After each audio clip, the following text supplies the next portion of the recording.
দর্শক, সবার কথা ফেসবুক পেজে সবাইকে স্বাগত জানাচ্ছি। আপনাদের সঙ্গে আছি আমি জাকির হোসেন রায়হান।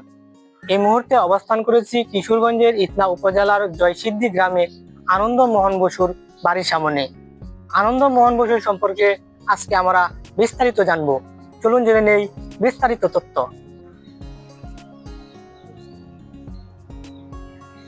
আনন্দ মোহন বসু তিনি বর্তমান বাংলাদেশের কিশোরগঞ্জ জেলার ইটনা উপজেলার জয়সিদ্ধি গ্রামে এক ভূস্বামী পরিবারে 23 সেপ্টেম্বর 1847 সালে জন্মগ্রহণ করেন। আনন্দ মোহন বসুর পিতা ছিলেন ময়মনসিংহ জজ আদালতের পেশকার পদ্মলোচন বসু। বিজ্ঞানী জগদীশচন্দ্র বসুর বোন স্বর্ণপ্রভা বসু ছিলেন আনন্দ মোহন বসুর স্ত্রী। তার প্রাথমিক শিক্ষাজীবন শুরু হয় ময়মনসিংহে। তিনি ময়মনসিংহ জেলা স্কুল থেকে মেধা তালিকায় নবম স্থান অধিকার করে এন্ট্রান্স পরীক্ষা পাশ করেন।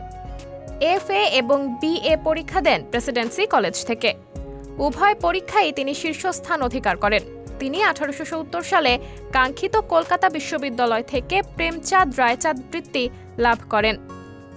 বৃত্তি লাভের ফলে বসুর পক্ষে উচ্চশিক্ষার জন্য ইংল্যান্ডে যাওয়া সম্ভব হয়।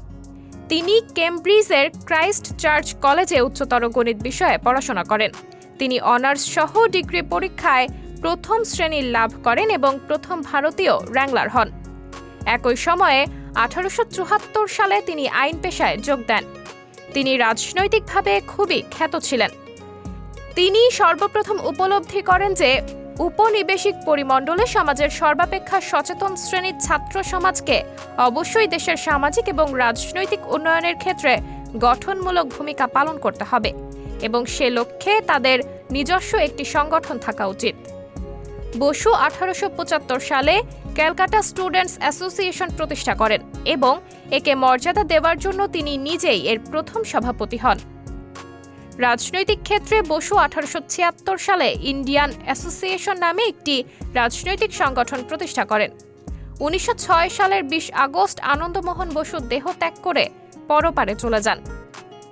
বৈষম্য বিরোধী ছাত্র আন্দোলনে শেখ হাসিনার পতন হওয়ার পর বাড়িটি বর্তমানে প্রত্নতত্ত্ব অধিদপ্তর থেকে পুরাকীর্তি সংরক্ষিত প্রকাশ পেয়েছে।